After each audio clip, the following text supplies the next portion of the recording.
$2.3 million. 5 countries, 18 experts, every machine money could buy. Nothing. Then a cleaning woman's son picked up a broom and stopped. "Get away from that car." The voice was quiet, the kind of quiet that has practice behind it. "You people know your place." Silence. 18 certified men. Not one moved. The boy looked up. "I know what's wrong with it, sir." The room exploded in laughter. "A library card and YouTube." Someone doubled over. "Maybe he'll fix it with a toothbrush." The billionaire stood. "Your credentials," he said, cutting through every sound in the room, "have cost me $2.3 million and 18 months of nothing." He looked at the boy. 90 minutes. "The clock starts now." The laughter stopped. Dead. The broom hit the floor. Dion caught it. Not gently. Clifford Hale III didn't look back. Dion picked it up. He was 13 years old. He understood what had just happened without needing it explained. The service bay of Titan Automotive was large enough to hold 18 men comfortably, and all 18 of them had found something very interesting to look at on the floor right then. Not at Dion. Not at the boy who just got a broom thrown at his feet like he'd wandered in off the street and asked for it. At the floor. Start sweeping. Left, right, left. His body did the work automatically, the way bodies do when the mind has gone somewhere else entirely. The broom moved in slow strokes. Methodical. He wasn't performing anything. He was just buying time to think, and to listen, and to figure out what was happening in the engine bay of the car on the hydraulic lift 30 feet away. Red. Deep red. The kind of red that doesn't exist anywhere, except on Italian cars from a specific era.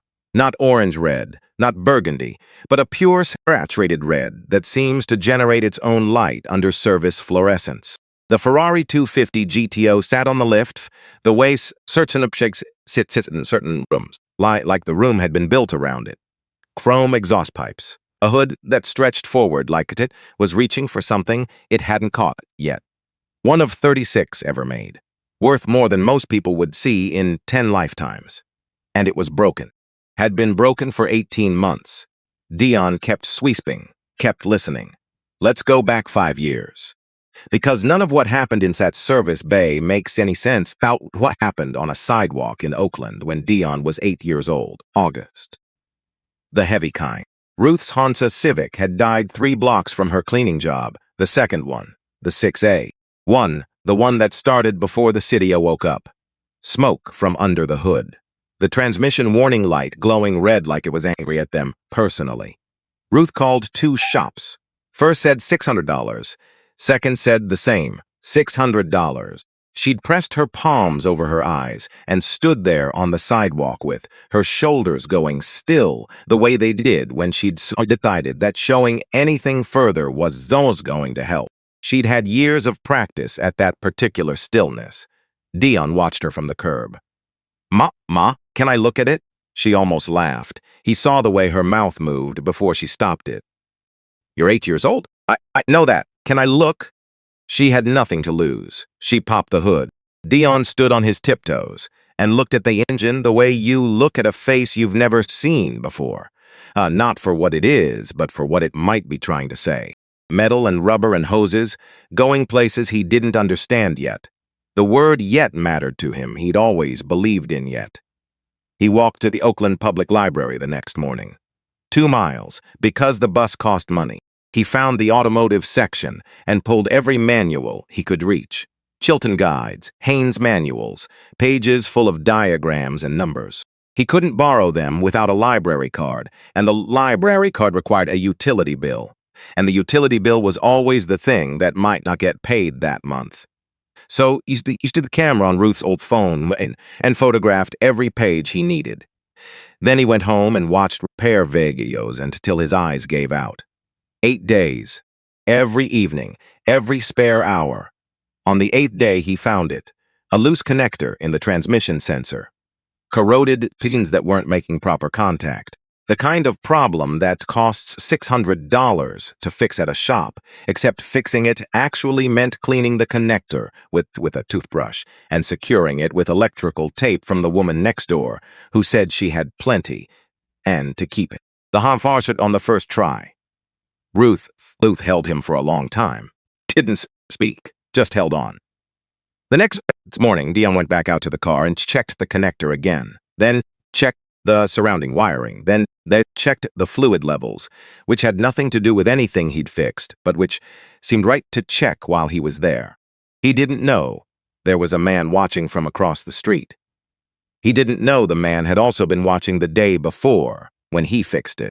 Sal Caruso was 73 years old, and he'd been in that garage on the corner of Dion's street for 2 years by then, ever since his wife passed and the winters in Connecticut stopped making sense to him on any level he could explain. He'd packed what he needed, driven west, and found a rental with a garage attached and a landlord who didn't ask questions about engine noise. He'd spent 30 years as a master technician at a Ferrari certified restoration facility outside Hartford. Not the kind of work that makes a man famous. The kind that makes a man skilled in ways that take decades to develop and that most people never notice because when the work is done right, there's nothing to notice. He'd trained over 80 technicians, factory mechanics, restoration specialists, messing with certifications that had taken years to earn. Good men, most of them. Capable men. None of them had ever gone back the next day to check their own work. That was the thing that made Sal wait. He'd watched through his garage doorway when Dion fixed the Honda, had seen the small hands and the toothbrush and the electrical tape and the moment the engine started. Impressive enough. But impressive wasn't rare. Plenty of self-taught kids figured out engines from YouTube. What interested Sal was the morning after. He'd watched Dion come back out and open the hood again.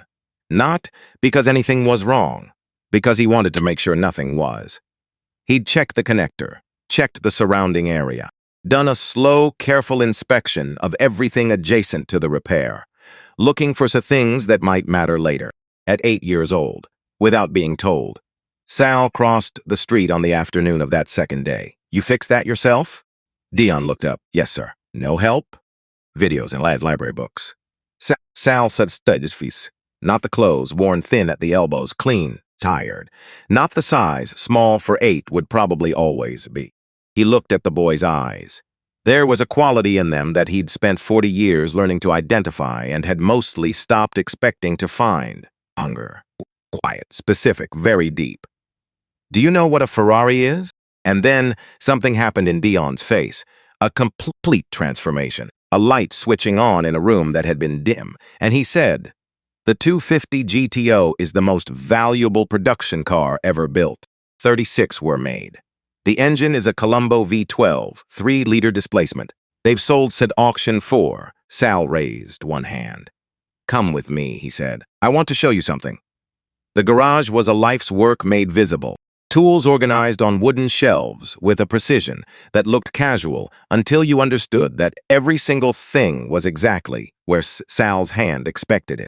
Photographs covering 2 walls, race cars, engine details, a Sal standing next to machines that most people only ever saw as minis.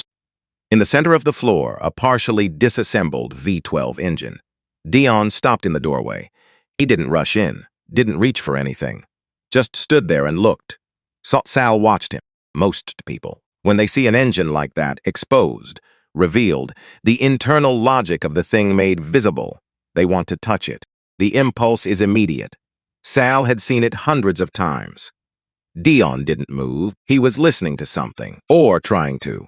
Even standing in a doorway, looking at a static engine that wasn't running, he was doing the thing that Sal had spent 3 decades trying to teach people to do. He was paying attention. Sit down, Sal said. Dion sat on the stool near the bench. Sal sat across from him. Before you touch anything in this garage, Sal said, you learn one thing. One thing first, everything else after. He waited until he had the boy's full attention. Engines communicate. Everything mechanical communicates. Most mechanics spend their careers learning to read what instruments tell them. And instruments only measure what they're built to measure. They miss everything else. He leaned forward slightly. You learn to hear what instruments can't catch. You learn to feel when something is almost right, because almost right and exactly right sound the same to most ears, as in Dion nodded once. Id. Saturday morning, Sal says. 6 a.m. Bring a notebook. What kind? Any kind. And a pencil, not a pen. You'll want to erase. 5 years. Every Saturday. Most Sundays in summer. Some weekday evenings when Ruth's schedule allowed, and Sal had something specific he wanted Dion to see before the moment passed. 5 years of showing up. 5 years of pencils and notebooks and questions. 5 years of a boy becoming something that didn't have a name in any certification manual Sal had ever read. The lessons were not always about engines. The first real lesson happened 2 Saturdays in. Sal had an old Ford six-cylinder. Nothing remarkable, a teaching engine, and he tied a bandana over Dion's eyes and started it and told him to describe what he heard. Dion described it, the sound, the pitch, the rhythm. Sal said, "Wrong." Dion pulled up the bandana. "It sounds even. It sounds. I didn't ask what it sounds like. I asked what you hear." Dion sat with that for a moment. "What's the difference?" "Sound's what reaches your ears. Hearing is what you do with it." Sal cut the engine. "You described the sound. I need you to hear what the sound is describing." It took 3 months before Dion understood what Sal meant. Not the words. He understood the words immediately. The actual meaning. The gap between receiving information and understanding what the information is trying to point at. By month 4, he was hearing things. Not dramatically. Not in any way that looked impressive from outside the work. Just quietly, consistently, getting closer to what was actually happening inside a running engine rather than what the instruments reported was happening. Sal had taught him to listen before he taught him to diagnose. Had taught him to be still before he taught him to act. Had taught him that the most expensive thing a mechanic could do was arrive at the problem with a conclusion already formed. In year 3, they worked on an Alfa Romeo. Sal had acquired the car from a man in Fremont who'd been meaning to fix it for 9 years and never did. A 1971 Spider, the kind of car that rewarded attention and punished neglect. It had a problem. An intermittent stumble, a hesitation in the engine that appeared without pattern and disappeared before anyone could catch it. 3 shops had failed to find it. Dion was at 11. He sat on the stool while Sal ran the engine and explained. "Feel how close this fuel line is to the exhaust manifold," Sal said. He held Dion's hand near the area, not touching, just near enough to feel the radiant heat. "Every time this engine runs, that section gets hot. When this engine stops, it cools. Then exhausts again, heats again, cools again." Dion nodded. 63 years of that, Sal said. He removed a section of the fuel line, held it up. From the outside, it looked fine. No cracking, no swelling, no visible deterioration at all. The outside looks intact. Any inspector would pass it. But inside, he tapped it. The rubber has been cycling through heat stress thousands of times. It develops internal changes you cannot see. Microscopic. The kind that only show up when everything is running together and hot. Dion was quiet, working through it. "When the rubber heats up," Sol continued, "it expands. The inner passage narrows slightly. Not enough to block anything. Not enough to trigger any alarm, but enough to affect fuel delivery for 2 or 3 seconds before the rubber cools and returns to normal. So you'd only catch it," Dion said slowly, "if you were measuring fuel pressure in real time, over a long period, while the engine is actually hot. With an instrument sensitive enough to show a change that small. Not a digital system that averages its readings." Sal set the fuel line down. Digital diagnostic equipment normalizes minor fluctuations. That's what it's designed to do. The variation falls below the threshold for concern.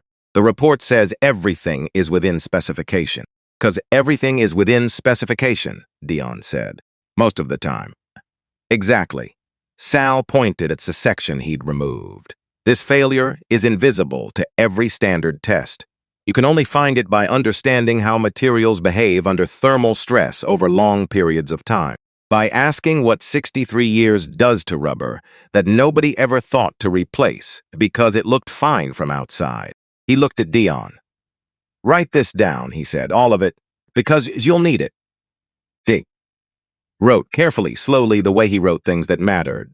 Dated the entry. He drew the diagram Sal showed him of the fuel line position relative to the exhaust manifold. He wrote the question at the bottom of the page. The one Sal had said was the most important question. What does time do to things we've stopped examining because they've never failed before? He didn't know, sitting on that stool at 11 years old, that he'd just been handed the key to a problem he wouldn't encounter for another 2 years. Now, about Clifford Hale. He was not the kind of man who built things. He was the kind who inherited them and spent considerable energy creating an atmosphere in which inheriting felt indistinguishable from earning. His father had started Titan Automotive as a solid regional shop.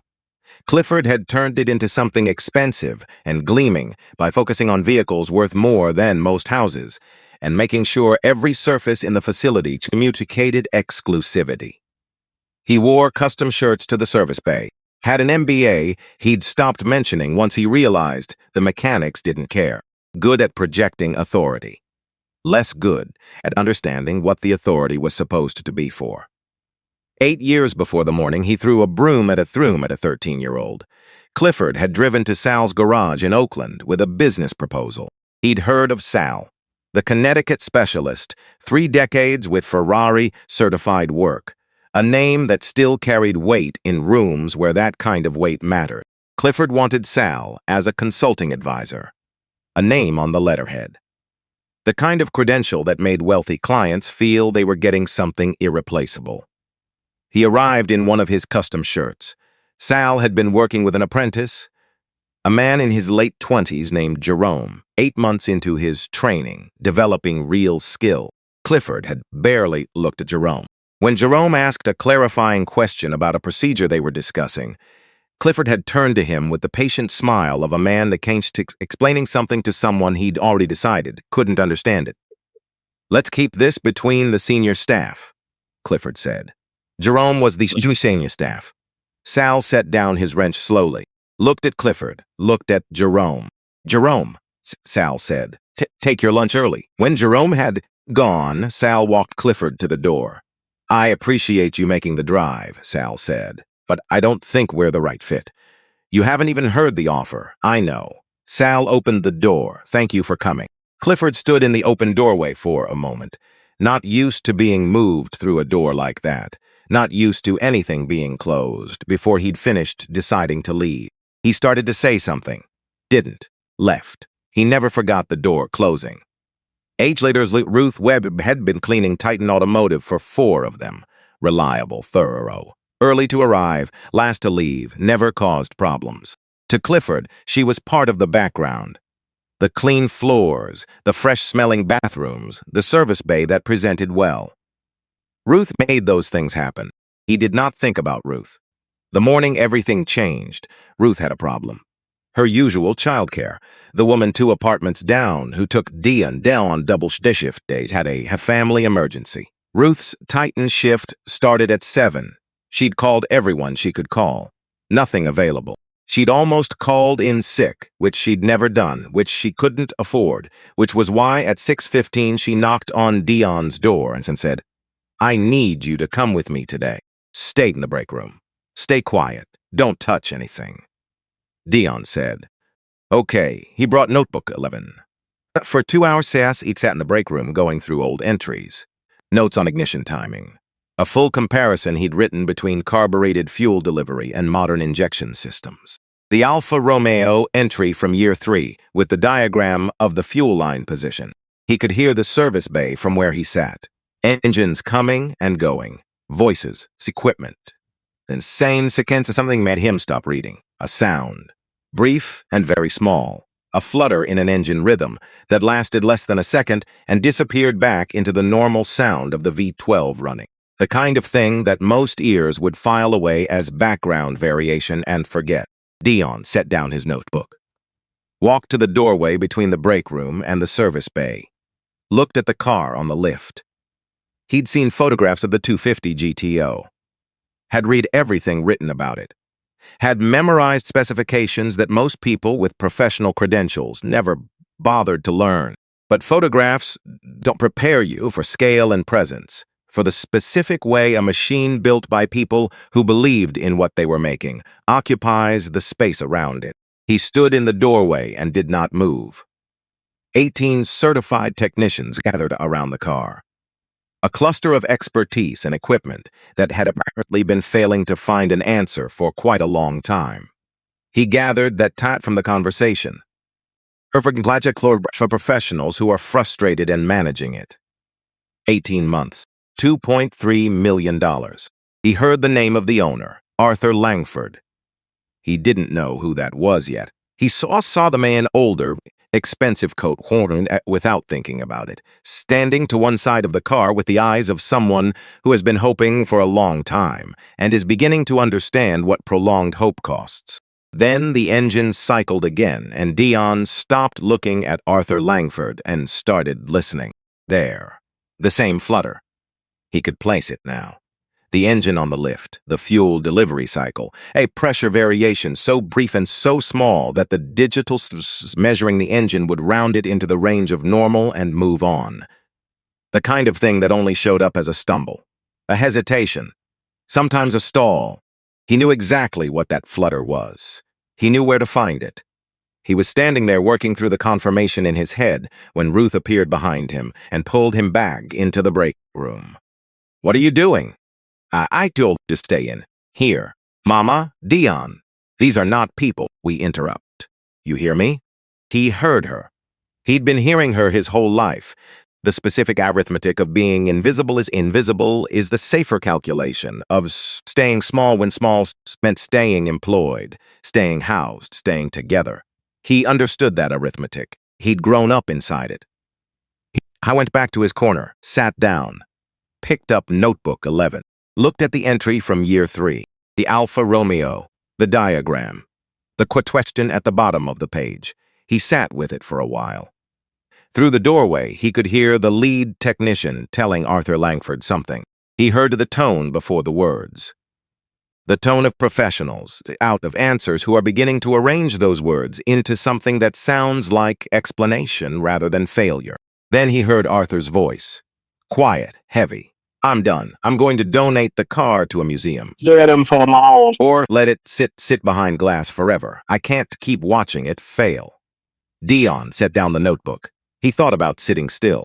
He thought about Ruth's job and the rent and what it meant if he got this wrong in front of all those people. He thought about Clifford Hale's face and what someone with that face did when a 13-year-old told him he was wrong. Then he thought about what Sal had said once at the end of a long Saturday in the garage when they were putting tools away. The machine is always talking. It doesn't stop when no one's listening. It just keeps saying what it has to say until someone finally hears it. He thought about Arthur Langford walking toward the door. He set the note down on the chair, walked into the service bay. "Mr. Langford." His voice came out level. He hadn't been certain it would. Arthur stopped, turned slowly. He found Dean the way you find a voice that comes from somewhere you weren't expecting. With a slight recalibration, a small adjustment where his attention had been pointed. Dion's stood in the middle of the service bay. The broom was on the floor behind him where he'd left it. Every one of the 18 technicians was looking at him now. "I know what's wrong with your car, sir." 1 second of complete silence. Then laughter from the lead technician. The kind that spreads, not mean-spirited exactly, just completely certain of itself. Several voices joining. A photographer lowering his camera to get a look at whatever this was. Kid. One of the front-row technicians shook his head. "Go back to sweeping." Clifford crossed the room in 4 steps. Ruth. Very quiet. The controlled quiet. "Get your son out of this bay right now." Ruth was already moving. Her hands found Dion's shoulders from behind. He didn't move. "Mama." He turned to look at her. Her eyes were doing all the math he knew she was doing. Job, rent, Clifford's face, what this would cost. "I know I can do this. Baby. I know what's wrong with that car." Something happened in her face. He couldn't have named exactly what. Fear and the memory of a Honda Civic starting on the first try and a boy going back the next morning to check his own work. All of that moving through her expression in about 3 seconds. She didn't pull him back. Arthur raised one hand. The room settled. Ted, Clifford said, dropping into the first name with the casualness of a man asserting access. This is a child, the son of a cleaning woman. No credentials, no training, no reason whatsoever to take this seriously. Your credentials, Arthur said, have cost me $2.3 million. He turned to Dion. What's your name? Dion Webb, sir. And you believe you know what's wrong with my car. Everyone in this room has been listening to what the computers report, Dion said. Computers don't hear what I heard.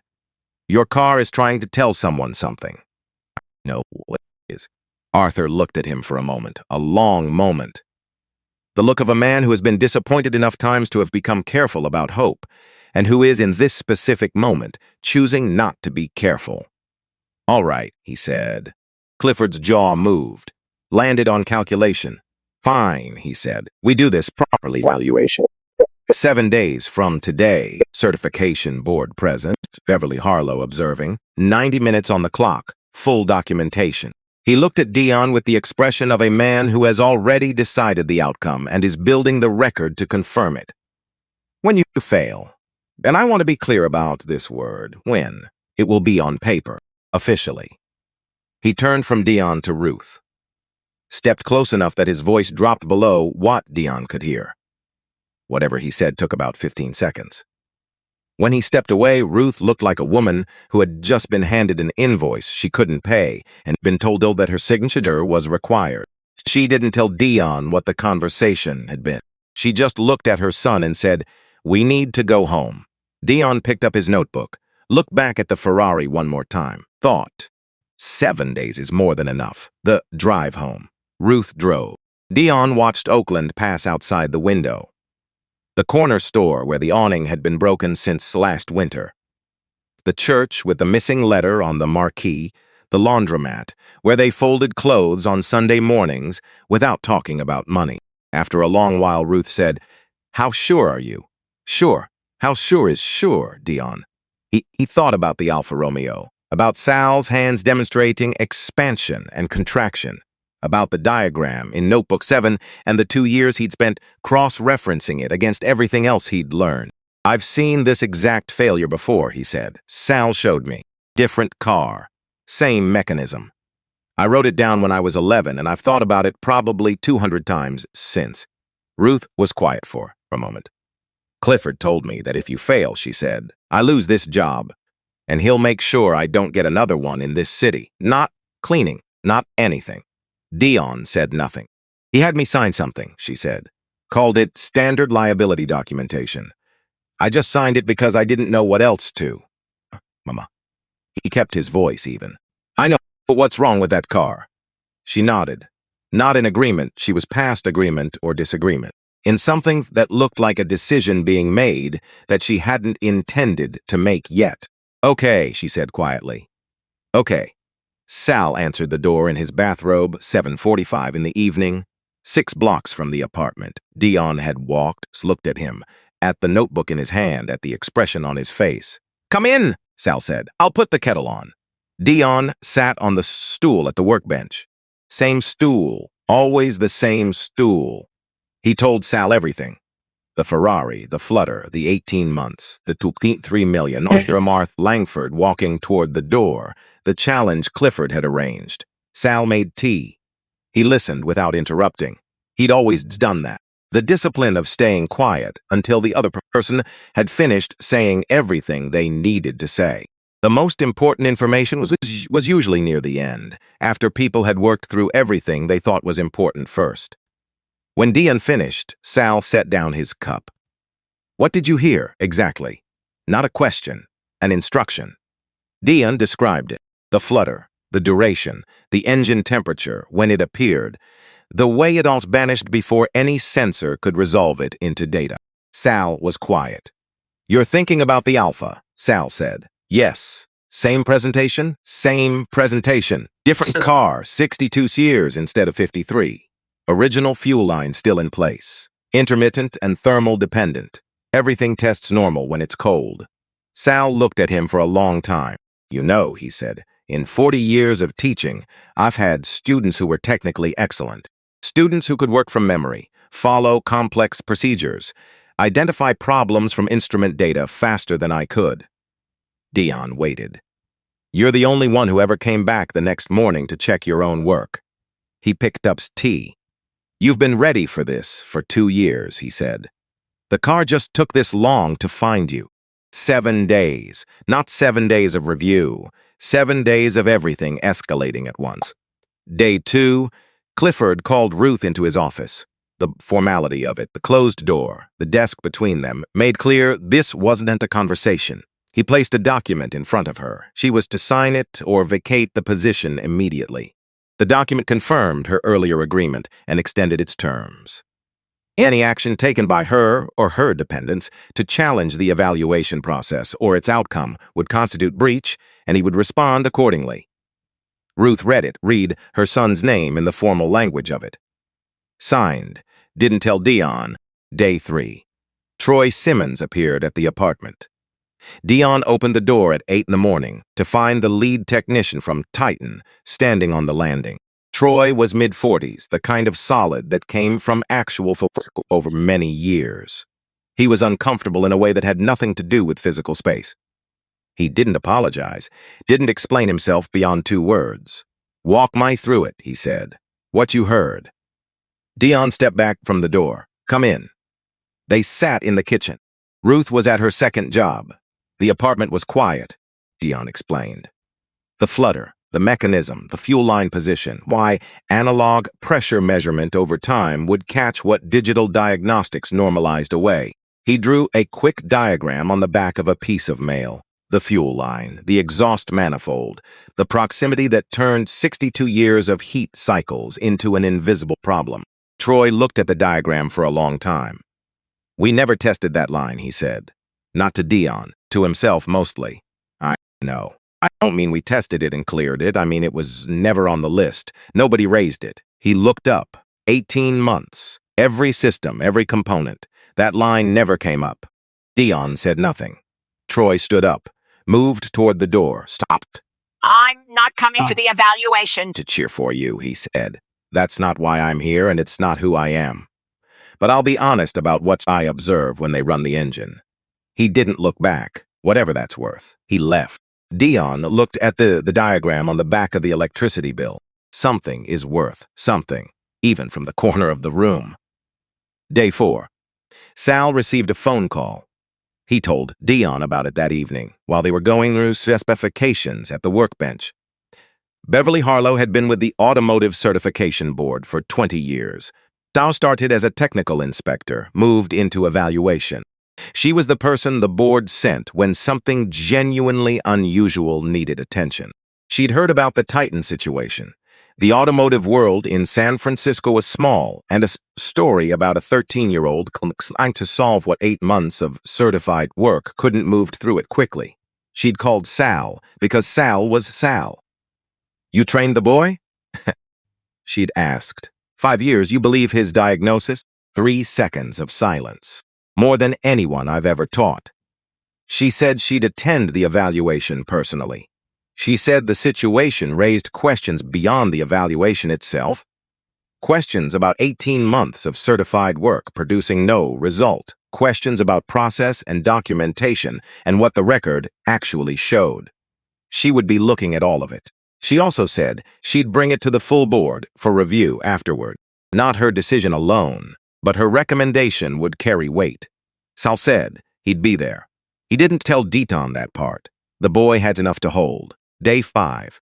A letter appeared under the apartment door. Ruth found it at 5:30 in the morning. Folded paper, no envelope. Clifford's letterhead. It referenced the documents she'd signed and clarified. Helpfully, the language said Bode. That the terms covered all related parties, and that seeking independent legal counsel would be considered a breach of the agreement. She was still sitting at the kitchen table with it when Dion woke at secrecy. He saw her face. She turned the letter over before he reached the table. You ready for tomorrow? She said. Getting there. You know this, she said. It came out as something between a statement and a question, and a decision, all at once. I know this, Mama. She poured him cereal they ate. Neither of them mentioned the letter. Day 6. No review, no specifications. Sal closed the books entirely. They worked on a 1966 Ford V8 that Sal kept for teaching purposes. 6 hours. Sal didn't strunch. Just handed Dion tools and watched how he moved through the work. Midway through the afternoon, Dion stopped. Put his hand near a valve, not touching. No, just close. This one, he said. What about it? It's working harder than the others. You can feel it if your hand is close enough. Sal said nothing. The sound is almost the same. Almost. Dion straightened up. But there's something in how it feels. A slight asymmetry in the vibration. I put a spring in it 3 weeks ago, Sal said. 1% lighter than specification. A test. Dion looked at the valve. First time I ran that test, Sal said. The student took 3 days to catch it. Second student never did. He picked up his tea. You found it in half a day without knowing you were looking for it. He set the cup down. You're ready. You've been ready. Tomorrow is just the room where you show what's already true. Dion thought about Arthur Langford's hollow eyes, about the flutter that 18 certified men had not heard, about the note in Notebook 7, dated when he was 11, that described exactly this failure in exact this mechanism. What if they've already decided not to believe it? He said. Then you prove it twice, and the truth stays the same whether they believe it or not. He began putting tools away. But they'll believe it, he said, because you're going to make them watch, step by step. Not your word against theirs. Evidence. Day 7 arrived, gray and cold. Dion wore his church clothes. The white button-down Ruth had ironed twice the night before, standing over the ironing board at 10 o'clock, with the kind of focus she brought to things she couldn't control directly and could only make perfect instead. Pressed khakis. A tie borrowed from the man at the end of the hall, who wore one every day and offered it without Dion needing to explain why he needed it. Ruth straightened the knots herself before they left, stood back and looked at him. You look like yourself, she said, with a borrowed tie. He put notebook in his jacket pocket. He didn't need the notes anymore. The notes had served their purpose, but he wanted the weight of it there. Something of Sal's in his pocket, just in case. Automotive's service bay had been rearranged, folding chairs in rows like a courtroom. A digital countdown clock mounted high on the wall, 9 minutes ready to start. The lighting repositioned, service fluorescence at full intensity, the flat kind that leaves nothing in shadow, the kind meant for examination rather than admiration. The Ferrari sat in the center, engine bay closed, at rest. The way things at rest can look deceptively simple before you understand what's required to keep them there. Clifford had assembled his audience with precision. The Titan technicians occupied the front rows, several arms crossed before they'd sat down. The posture of men who have already decided what they're watching and are here to confirm it. 3 automotive journalists with notebooks open. 2 photographers at angles that would be useful for capturing a face in the moment it understood something had gone wrong. Beverly Harlow sat near the aisle. Her expression was the expression of someone who'd attended many evaluations and reserved her conclusions until she had information worth concluding from. Arthur Langford sat alone in the back row. He'd aged in 7 days, or maybe Dion was simply seeing him more clearly now. He sat with his hands on his knees, not relaxed, arranged. The posture of Anne who has practiced looking calm and has to keep practicing it.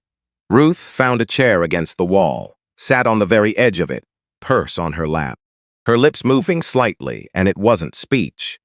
Dion stood beside the Ferrari, the only person in the room not seated. Clifford stepped to the front, smoothed his shirt, the custom one, the one he wore when he needed a room to feel a certain way. Ladies and gentlemen, we're here today because a claim has been made. He let that word carry its full weight. That an individual without credentials or accreditation can diagnose a problem that has defeated certified professionals at multiple facilities over 18 months. The subject will have 90 minutes. He must identify the malfunction, explain his reasoning in full, and demonstrate a proposed solution. He turned to Dion. The smile was practiced, friendly-looking from a distance. In the interest of establishing baseline competency, a brief technical assessment, He said it like a favor. What is the bore and stroke measurement for the V12 in a 250 GTO? 73 millimeter bore, 58.8 millimeter stroke. Total displacement, 2,953 cubic centimeters. Clifford's expression held its shape with effort. Ignition timing at idle, 8 degrees before top dead center. It's adjustable for fuel octane rating. See cylinder head torque specification. First pass, 25 foot-pounds. Second pass, 50. Final pass, 65. Spiral sequence from center outward. The front row had stopped shifting. A journalist had stopped writing. Troy Simmons, second row, was looking at his hands. Clifford kept going. Carburetor float levels, valve clearance tolerances, fuel pressure parameters, firing order. Dion answered everything, every question, fully, without hesitation, without looking anywhere except directly back at Clifford. After the 9th question, Beverly Harlow said from her seat near the aisle, not loudly, not with any particular emphasis, just clearly, "Mr. Hale, the young man has demonstrated sufficient theoretical knowledge. I think we should allow him to examine the vehicle. That is why we were here." Clifford's jaw moved. "Fine. Clock starts now." The display began counting down. 90 minutes, 89:59. Then the service bay door opened. Sal Caruso walked in slowly. He used a cane on cold mornings, had for 2 years. A knee that had made too many compromises with concrete floors over too many decades. He wore a button-down shirt that had seen better years and trousers that had been pressed by someone who cared about the crease. His white hair caught the overhead lights. He walked to the center of the bay without hurry. Beverly Harlow stood, not quickly, with recognition. The kind of movement that happens before the deciding part of the mind has finished deciding, because a different part has already understood. Sal Caruso. She said it the way you say a name you've known for a long time and haven't expected to encounter in person. Beverly. He acknowledged her with a nod. Been a while. Clifford stepped forward. This evaluation was designed as an independent process. Outside involvement during the procedure. "He's observing," Arthur said from the back row. He hadn't moved from his chair. He didn't raise his voice. He didn't need to. "That's allowed?" Clifford looked at Arthur. Arthur looked back at him. "Allowed, Clifford," Arthur said. Sal moved toward the table near the evaluation area and placed a folder on it. 37 pages, handwritten, dated 1987. The margins filled with diagrams. Before the clock runs, Sal said, "I want to make something available to the record." Beverly picked up the folder, started reading. "In 1987, at the restoration facility where I worked in Connecticut, we documented a failure case," Sal said. "A vintage Ferrari. Intermittent fuel pressure loss. Thermal dependent. The engine stumbled after extended running and recovered when it cooled. Standard diagnostics found nothing. The room was paying close attention. The cause was an original fuel line positioned near the exhaust manifold that had developed internal degradation after decades of heat cycling. The outer surface appeared intact. The failure was invisible to visual inspection and to digital diagnostic systems that normalize minor pressure variation." He paused. "I documented that case in full. I've kept the record for 37 years because I believed someone would need it eventually." He looked at Clifford. "This failure mode has a documented history. It belongs on the diagnostic checklist for any vehicle of sufficient age at any certified facility." His voice was even. "It is not on any current checklist. I've looked." He picked up his folder, walked to the back of the room, and sat down next to Ruth. She looked at him. He gave her one small nod. Clifford's face had moved through several states. What it landed on was the expression of a man who understands that the room has shifted and is calculating how to manage that rather than how to address it. The clock read 84 minutes. Dion turned to the Ferrari, didn't reach for tools, didn't open any equipment case, walked around the car, all the way around, slowly. Crouched at the rear to look at the exhaust configuration. Stood and looked down into the engine bay from above, just looking, not touching. Pressed his palm flat against the rear quarter panel for a moment. Someone in the front row laughed, quietly, but everyone heard it. Dion looked up. Found the face. I'm listening, he said, not angry, not performing patience. Just saying what was true. You might remember to tell that. The laughing stopped. Dion turned back to the car. Please start the engine. A technician turned the key. The V12 came alive. 12 cylinders, 3 liters, the sound that had been making people stop what they were doing since 1962. To every ear in that room, it sounded even. Powerful. Correct. Dion closed his eyes, tilted his head slightly. 10 seconds. There, quietly. Right there. Did anyone hear that? Silence, confusion. Nobody had heard anything unusual. Troy Simmons was leaning forward, frowning, not dismissively, but with actual concentration. Hear what? One of the front-row technicians said. It sounds perfect. It sounds almost perfect, Dion said. There's a difference. The clock read 81 minutes. He turned to face the room. I need an analog fuel pressure gauge, needles display, not digital. Clifford spread his hands. We have a $50,000 diagnostic computer, which has been wrong for 18 months. Dion said it without heat, without scoring points, just noting a fact. I'll try something different. Clifford waved at a junior technician. Find whatever old analog equipment we have in storage. It took 14 minutes. The gauge came back dusty, the kind of equipment that gets buried under newer things and forgotten because it hasn't been needed since the newer things arrived. Dion connected it to the fuel line. Checked the connection. Checked it again. Start the engine. The V12 came up. The needle settled at 4.5 psi's, exactly within specification. The room waited. Clifford checked his watch. 5 minutes. Needle steady. 8 minutes steady. 10 minutes. Troy Simmons was leaning forward with both elbows on his knees, watching the gauge. Everything reads normal, someone said.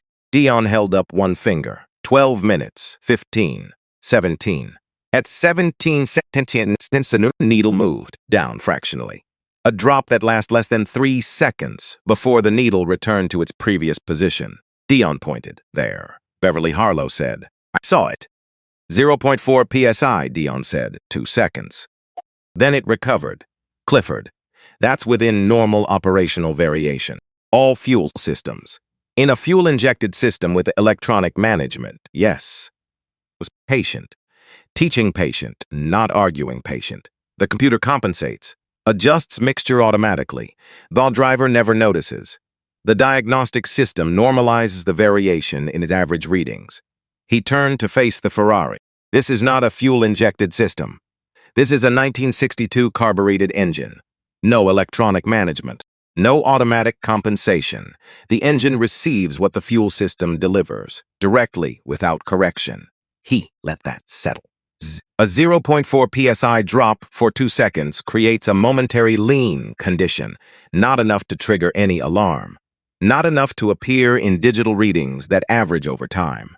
Enough for the engine to stumble, to hesitate, and sometimes, when operating temperature and fuel demand align in exactly the wrong combination, to stall completely. Beverly was writing. Troy had sat back. His expression was the expression of a man rearranging things he'd thought were settled, not with drama, but with the quiet effort of honest revision. What's causing it? Troy said. Not challenging, actually asking. Everything tests correctly in isolation, Dion said. I've read the service records. Every component examined separately is within specification. The pump is functional. The filter is clean. The lines have been visually inspected. He paused. Visual inspection. He looked at the car. Something that behaves normally when it's cold. Something that appears intact from the outside. Something that has been doing the same thing under the same stress for 62 years and has never been examined. Because subsaucer, there is nothing to examine. He looked at the clock. 56 minutes. I need to go under the car, he said. He dropped to the floor and slid under. His church clothes scrapes at the concrete. The white shirt Ruth had ironed twice was getting gray. His knees were marking up the pressed khakis. He didn't think about the clothes. His hands moved along the fuel line from the tank forward, inch by inch. His hands were small, always had been, probably always would be. And small hands reach places that adult hands have to work around. That wasn't a limitation, that was access. He found the section near the exhaust manifold, examined it with the flashlight someone passed down. From the outside, flawless. No visible cracking, no swelling, no evidence of anything. It would pass every inspection, had passed every inspection. He slid back out, stood up, brushed concrete dust from the front of his shirt without thinking about it. This section of fuel line is original, he said. Factory installed, 1962. 62 years old, turned to Beverly. May I explain the mechanism? She nodded. Every time the engine runs, this section of line heats up. It's within inches of the exhaust manifold. Then the engine stops and it cools. Then it runs again and heats again. Thousands of cycles over 6 decades. The rubber expands when hot, contracts when cool, every single time. He held his fingers close together, then moved them apart. The outside of the rubber degrades slowly in response to heat and UV exposure. But it's the inside that tells the story. The inner surface experiences thermal stress without the relief of external inspection. Microscopic changes develop that no visual check would find. When the rubber heats up to operating temperature and expands, the inner diameter narrows by a fraction of a millimeter. Not enough to restrict flow, not enough to trigger an alarm, enough to reduce delivery pressure by less than half a psi for 2 to 3 seconds. Then it cools, contracts back, and everything reads normal. He stopped. Let the room hold what he'd just said. You test it cold, it's fine. You tested it in isolation, it's fine. You test it with digital equipment that averages its readings, it's fine. The failure only exists when the full system is running together, at heat, under the specific conditions of this engine, over an extended period. Beverly had stopped writing. She was looking at Dion now. Sal, in the back row, sat very still. I can prove it, Dion said, right now. I need a length of modern fuel-rated hose, same diameter. I want to install a temporary bypass around this section. If the pressure stabilizes completely, the original line is the cause. Clifford, you want to modify a $70 million vehicle on the basis of a theory, on the basis of a documented failure mechanism, Beverly said. She didn't look up from her notepad. It is a standard diagnostic procedure, she looked up. Mr. Hale, Clifford said nothing further. Arthur Langford stood from his chair in the back row. Let him proceed. Dion worked. The bypass took 9 minutes.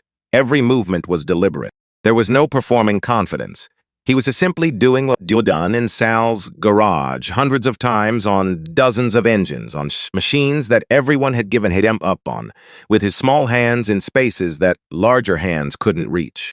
Troy Simmons moved closer without appearing to, stood 6 feet away and watched. At one point, he insisted slightly to examine a connection Dion had just completed. Straightened up. Said nothing. Start the engine. The V12 came alive. The needle settled at 4.5 psi. They waited minutes. Not a movement. 10 minutes. Steady.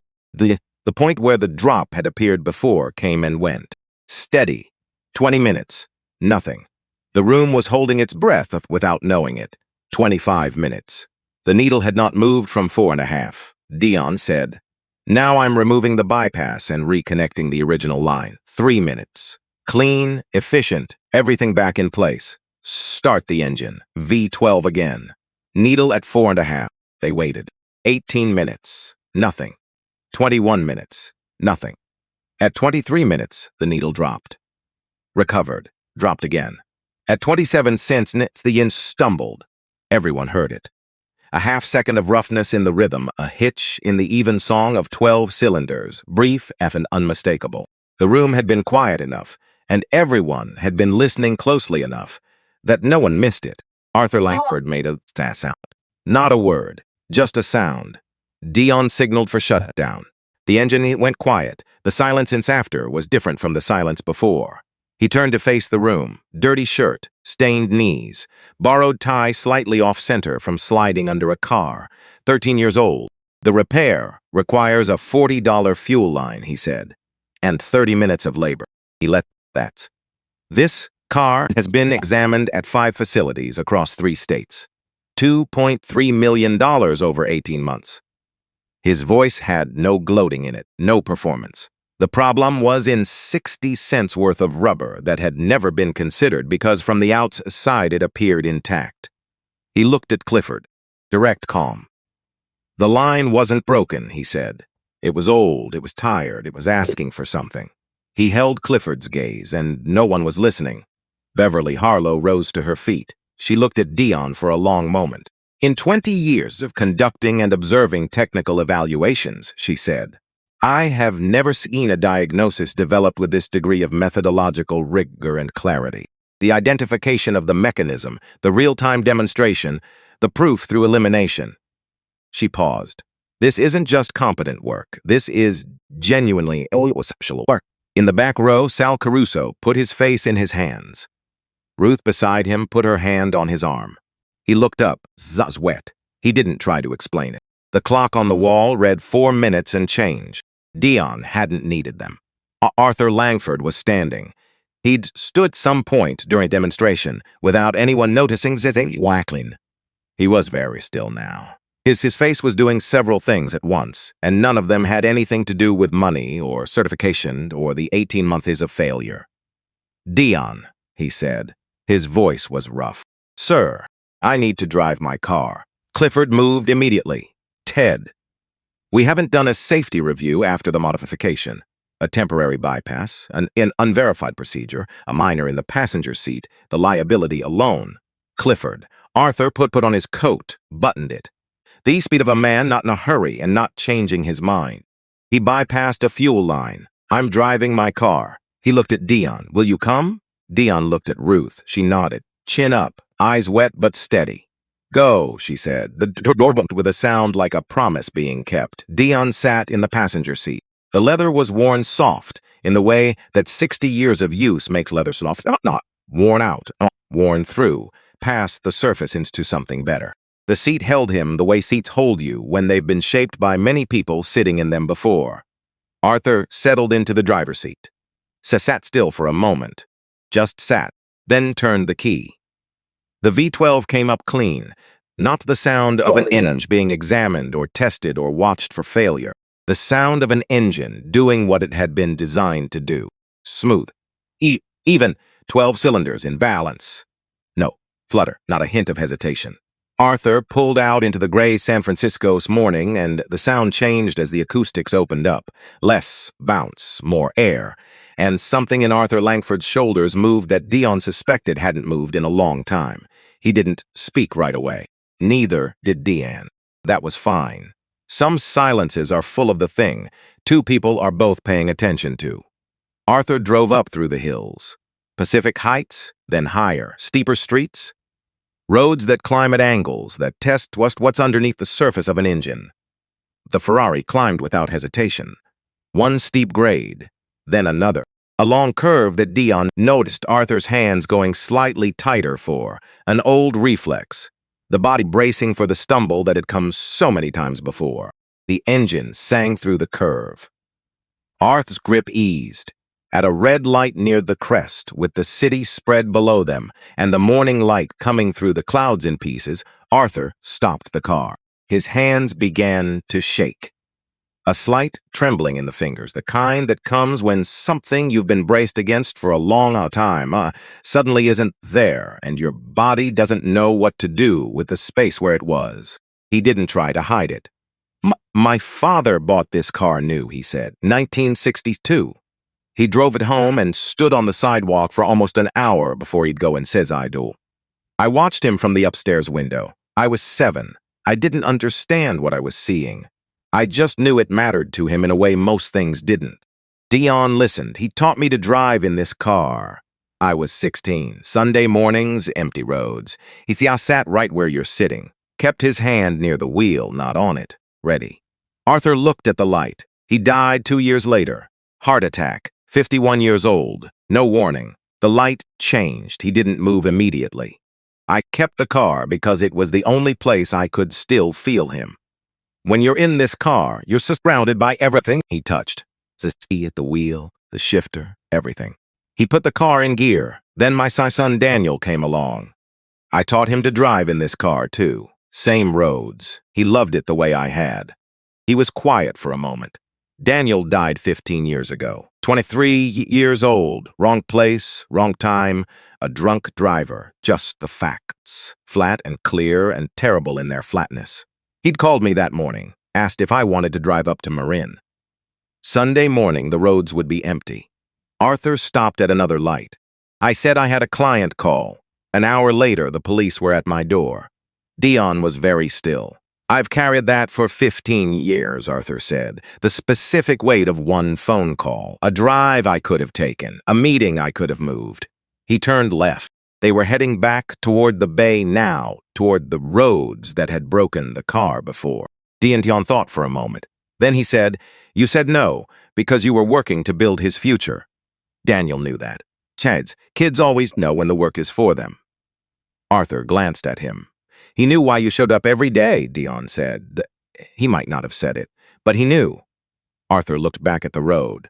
The intersection came up. The one, Dion could tell by how Arthur's hands shifted where the car had stalled before. Where Arthur's had sat, waiting for the engine to under him. The engine pulled them through it without a pause. At the next light, Arthur stopped. Didn't move. "I've never told anyone about that phone call," he said. "About saying no." "I won't tell anyone," Dion said. Arthur turned to look at him, a long look. "I know," he said. "I know you won't." Light. Arthur drove. They were quiet for the rest of the run. Not the quiet of people who've run out of things to say. The quiet of people who've said what matters and are now simply present in the same place.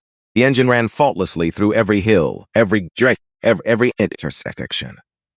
35 minutes after leaving Titan Automotive, Arthur turned back into the service bay, parked the Ferrari in the center of the floor, cut the engine, sat without moving. Then he extended his hand to Dion, level, straight out, not downward, not condescending, not the careful angle adults use when they reach toward children. Level. The way you reach toward someone whose staging shook it. "Thank you," Arthur said. "They were never gone, Mr. Langford," Dion said. "The car just needed someone to listen." Arthur nodded once. Then he opened his door and got out. And Dion got out too, and they walked back into the room where everyone had been waiting in silence for 35 minutes. The room read Arthur Langford's face before he spoke. He was smiling. Not the careful smile of a man managing a room. The real thing. The kind that lives deeper than the muscles that make it. The kind that comes from somewhere a person has kept locked for a long time and has finally stopped keeping locked. Beverly Harlow stood. "Mr. Langford, the result?" Arthur looked to us in the service bay, at the technicians in their rows, at the journalists with their notebooks, at Clifford Hale, who had gone a particular gray beneath his careful presentation. 35 minutes, Arthur said. Every road, every grade, every condition that has caused this car to fail over the past 18 months. He paused. Not one problem, not one hesitation. The boy was right. The room broke apart. Voices, movement, camera shutters. Several technicians speaking at once.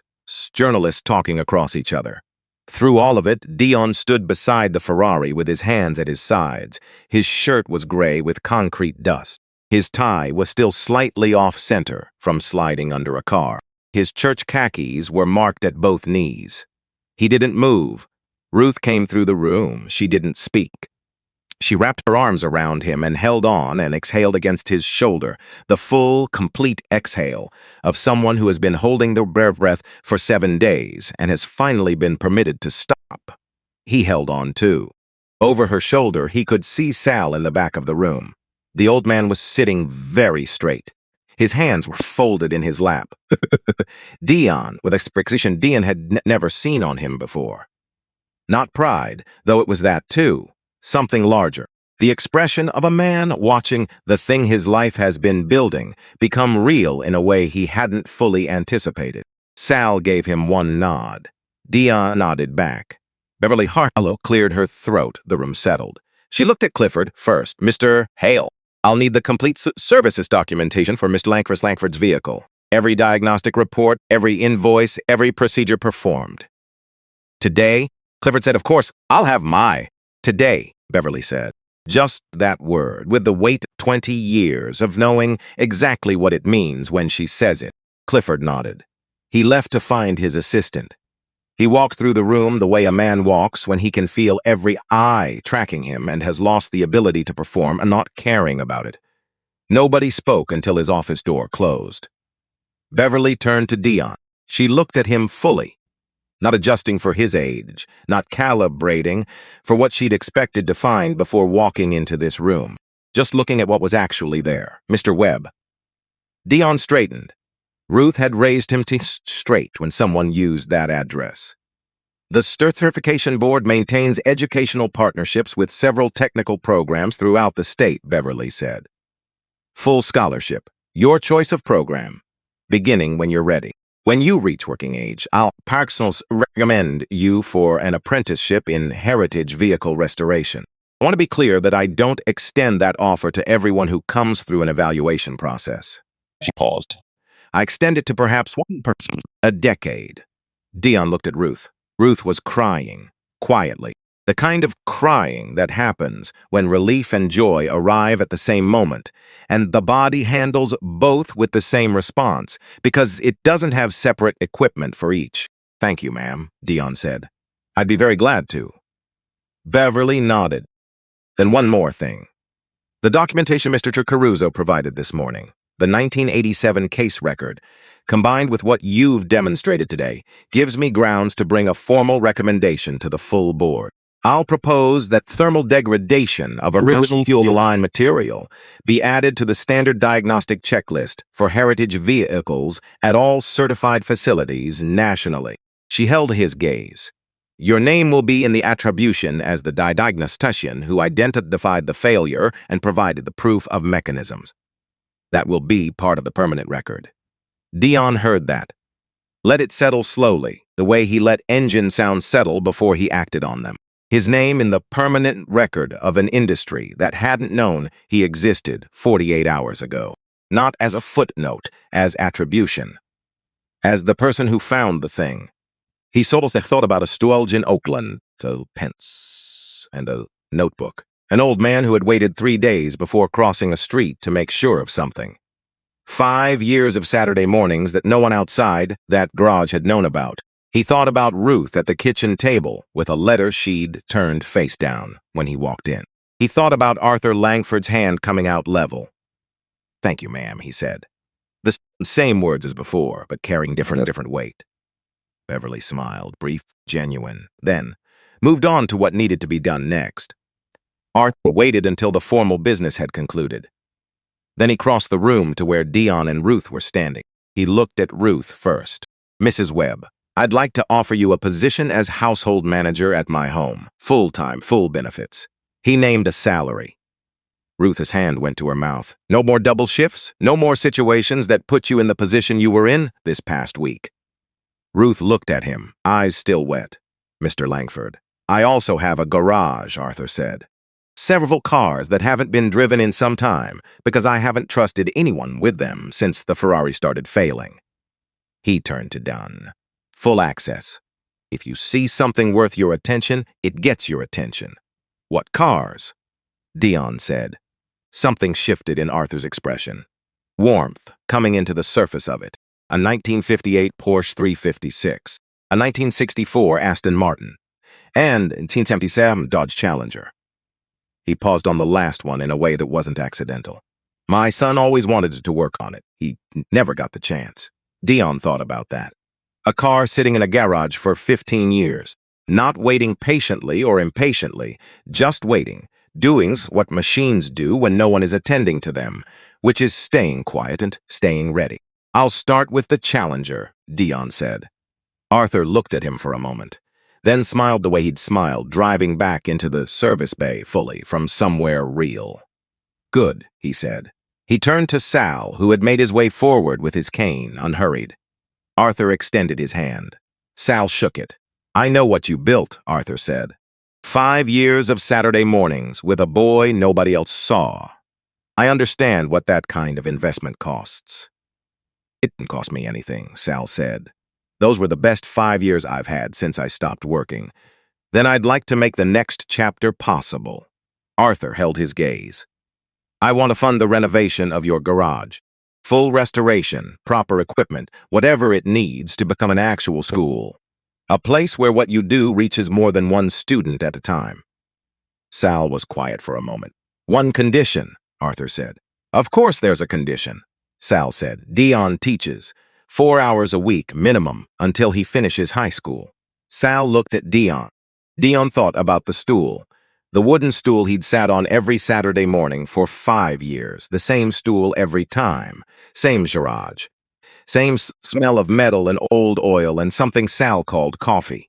He thought about what it meant that Sal had waited 3 days before crossing the street. Had watched, made sure, and only then introduced himself. 4 hours is fine, Dion said. I'll do more if the students are worth it. Sal made a sound, adjacent to a laugh but not quite there. He put his hand on Dion's shoulder, left it there. Clifford returned 40 minutes later with a folder. The room had thinned considerably. Journalists gone, most technicians dispersed, the formal rows of chairs already giving the room the hollow look of theater after the production has ended. Beverly took the folder, opened it. Read the first several pages standing. She closed it. This review will be thorough, she said. I'd ask that you remain available. The board will have questions, and so will others. Of course, Clifford said, the tone of a man performing cooperation. Beverly put the folder in her bag. She looked at Clifford for a moment. Not unkindly, not warmly, in the way of someone who has read enough documentation to understand a situation fully, and is being professional about what that understanding means. Then she left. Clifford stood in his service bay, his facility, his equipment. His name on the sign outside for now. That had mostly emptied around him and a folder of his own paperwork traveling away in someone else's bag. He stood there for a moment, walked to his office, closed the door. The audit ran 6 weeks. Beverly's office requested documents in phases. Diagnostic reports first, then invoices, then labor logs, then procedure records cross-referenced against billing statements. The process was methodical and unhurried, which was its own kind of pressure. What the records showed was not a rounding error. Procedures billed that were never conducted.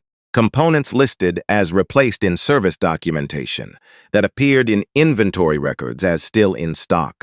Labor hours on invoices that did not correspond to technician time logs for the same dates. The gap between what had been charged and what had actually been performed was wide enough to constitute something specific and documentable. A separate inquiry opened regarding employment practices. The hiring records over 10 years showed a pattern.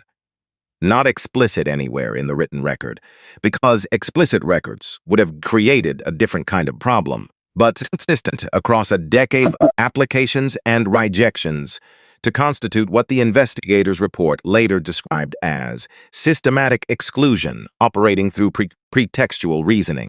2 former outlets agreed to participate in the proceedings that followed. 3 major automotive clients requested their complete service records. A law firm specializing in employment matters made contact with 4 individuals who had worked at Titan during the period under review. 5 weeks in, Clifford Hale issued a statement, 4 sentences. He had decided to step down to pursue other professional opportunities. He expressed gratitude to the Titan automotive team for their dedication. No one at Titan responded publicly. His name came off the building sign the following week. The sign stayed blank for a while after that, the kind of blankness that has a quality to it, that says something by saying nothing. Beverly called Dion on a Tuesday afternoon to report that the checklist amendment had been approved by the full board. Thermal degradation of original fuel line material in vehicles of sufficient age would appear in the updated standards document at the next quarter. His name was as in the attribution. He thanked her, hung up, sat at the kitchen table where Ruth had once sat with a letter face down in front of her, and thought about what it meant that Specistuar was certified to Sicilis across the country with his name on it, written by hand in a composition notebook when he was 11 years old. Cross-referenced and firmed in a service bay when he was 13. Now, in an official document that would outlast the notebook, would outlast the stool in Sal's garage, would outlast most of the things that had made it possible. He opened Notebook 12, found the entry he'd been working on. A question at the bottom of the page, new this time, written the week after the evaluation. What do we stop asking once we believe we already know the answer? He thought about that for a while, then picked up the pencil and started writing. 3 days after the evaluation, Troy Simmons appeared at the garage, not the apartment. The garage itself, on a Thursday afternoon, door open, Sal in his chair reading, Dion at the workbench with a carburetor apart in front of him. Troy stood in the doorway. He looked at the walls, the photographs, the organized shelves, the diagrams positioned at working height, the accumulated intelligence of the place made visible in how everything was arranged. He took his time looking. Then he stepped inside, reached into his jacket, took out his Titan Automotive certification card, the physical credential, laminated his name and his level and his years of credited experience. Set it on the workbench.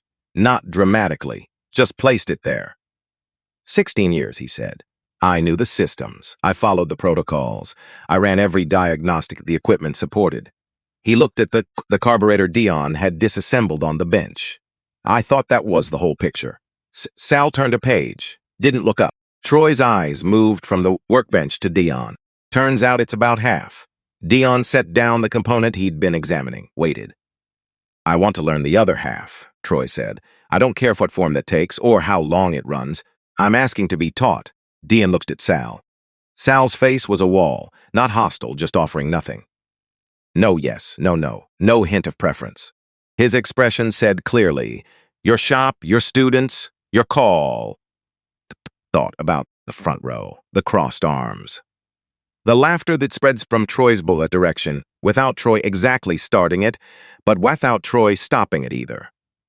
He thought about 8 in the morning on day 3. Troy at the department door saying, walk me through it. No apology. No softening. Just, I need to know if I missed something and I'm willing to find out. That willing said. The Saturday mornings, no said, the Gowan said then. 6 a.m. Troy nodded. Mr. Caruso's coffee is your responsibility. He takes it strong. The corner of Troy's mouth moved, not quite a smile. The shape that comes before one. I'll remember, he said. He picked the certification card up from the workbench, returned it to his jacket. It still meant what it meant. But it wasn't the whole picture anymore, and he was clear on that now. He left. Sal turned another page. First week, he said. He'll be late. Probably, Dion said. Most of them are. Sal didn't look up from the book. Doesn't mean anything about the second week.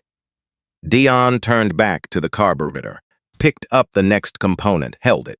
It examined it the way he examined everything. Not for what it was supposed to be, but for what it was actually telling him right now. Same garage, same bench, same afternoon light through the high windows. Different, in a way he was still working out how to name. 6 months after the evaluation, Dion was 16 hours into work on the Dodge Challenger when he found it. He'd been going slowly, on purpose. Not because the Challenger was beyond him. It wasn't, not mechanically. But because he understood what the car meant, and he didn't want to rush anything that carried that kind of weight. Arthur had said only one thing when he'd unlocked the garage door for Dion the first time. Stood in the doorway, looked at the car under its cover and said, Daniel bought a repair manual for it. The year before he died. Never opened it. It's in the glove box if you want it.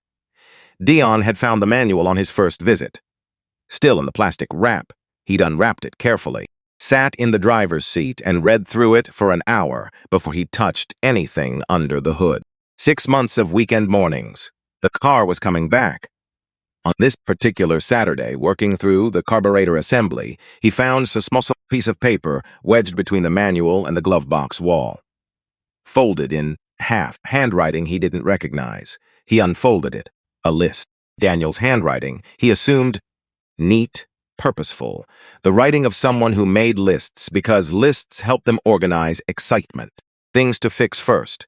Things to fix after. First drive. Marin, Sunday morning early. Take Dad. 3 items. A long blank space. Then the last line. Dion sat with it for a long time. Then he refolded the paper carefully, put it back where he'd found it, between the manual and the wall. He pulled out his notebook, not the technical notes. A different page, in the back where he kept things that weren't about engines exactly that he needed to write down anyway. He wrote, "Some things wait exactly as long as they need to." Closed the notebook, went back to work. 1 year after the evaluation, Arthur Langford drove north before the city was fully awake.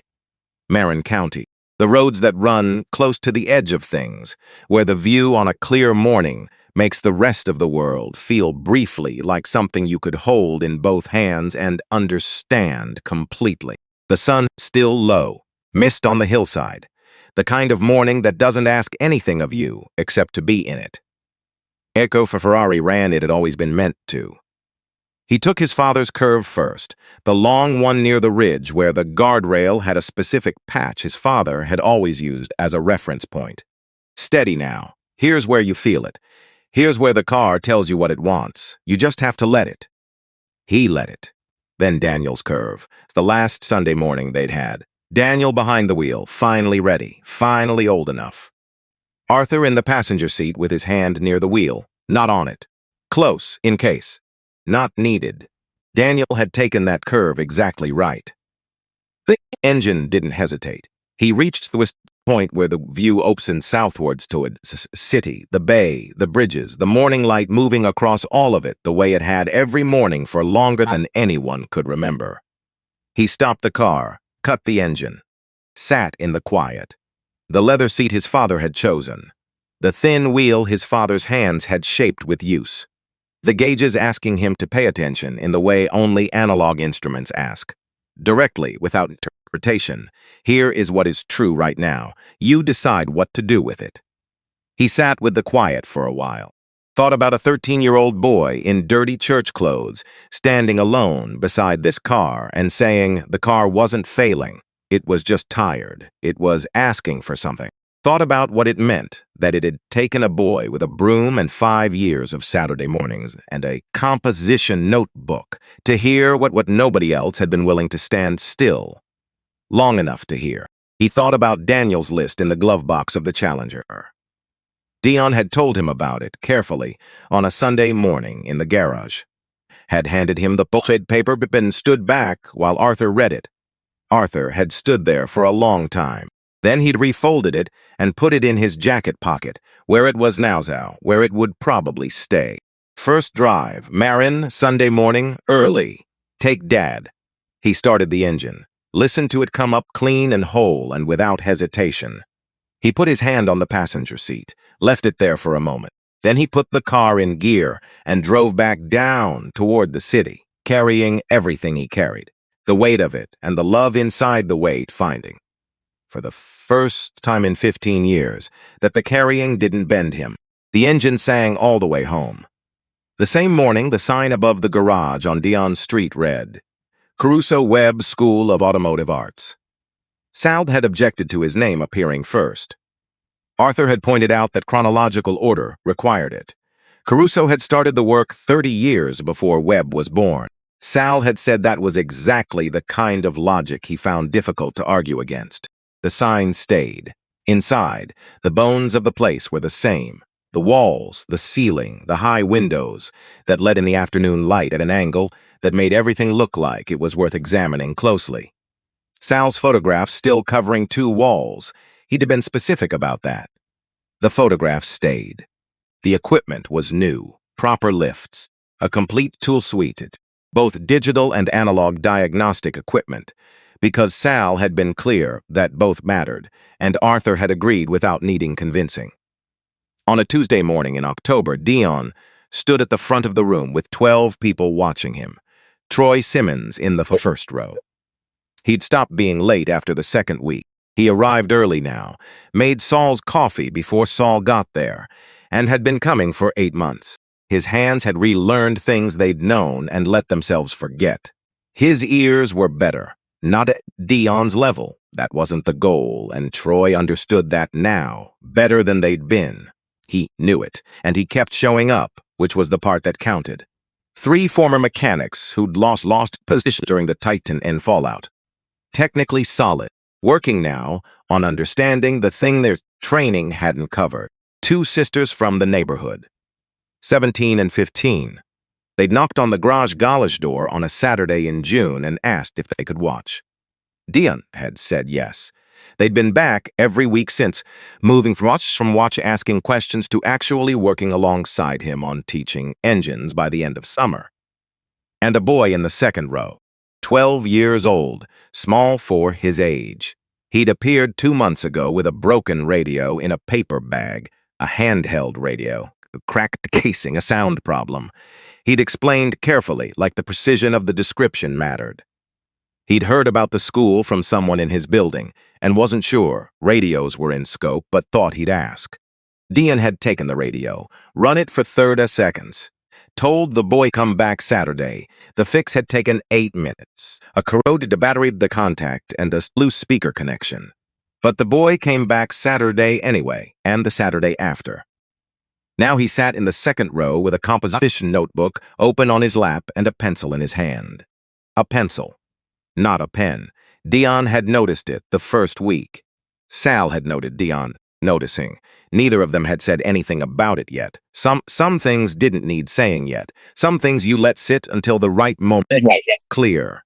Dion picked up the carburetor from the workbench, the same type Sal had handed him 6 years ago. That first afternoon when Dion was 8 years old, and had no framework yet for what he was holding, except that it was heavier than he'd expected, and more precise and more beautiful than he'd thought something mechanical could be. He held it for a moment. Then he looked at the room. At Troy, who had spent 16 years certain he understood the full picture and had come back when he found out he didn't. At the 2 sisters who had knocked on a door that wasn't specifically for them, and decided to knock anyway. At the 3 men who had worked inside a system without questioning it and were here now because questioning it had become more important than the comfort of not. And at the boy in the second row, with the notebook and the pencil and the look in his eyes, that specific, quiet, very deep hunger, that Dion recognized the way you recognize a face you've known in a mirror. He thought about a push broom hitting a concrete floor. He thought about 18 men looking at their shoes. He thought about a flutter in an engine that no instrument could hold long enough to name. He thought about a hand extended level, not downward level. He thought about 5 years of Saturday mornings, and an old man who'd waited 3 days to be sure, and a question written at the bottom of a page in a notebook when he was 11 years old. What does time do to things we've stopped examining because they've never failed before? He looked at the boy in the second row. The boy looked back at him, pencil ready. Forget everything you think you know, Dion said. The room was quiet.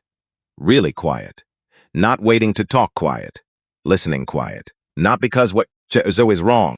Some of it is right. Some of it is exactly right. But the moment you walk up to a machine already certain you understand it, you've stopped being able to hear it. And once that happens, the machine keeps talking. It never stops. But you can't receive what it's saying anymore because you've filled the space with what you already decided. He set the carburetor down on the table, gently. Every machine tells you what's wrong. Wrong, every single one, not sometimes, always. The machine is always talking, always. He looked at the boy. The only question is whether you can get quiet enough to hear it. He looked at Troy, at the sisters, at the men who'd come back after everything fell apart and asked to start again. That's what we do here. We learn to get quiet.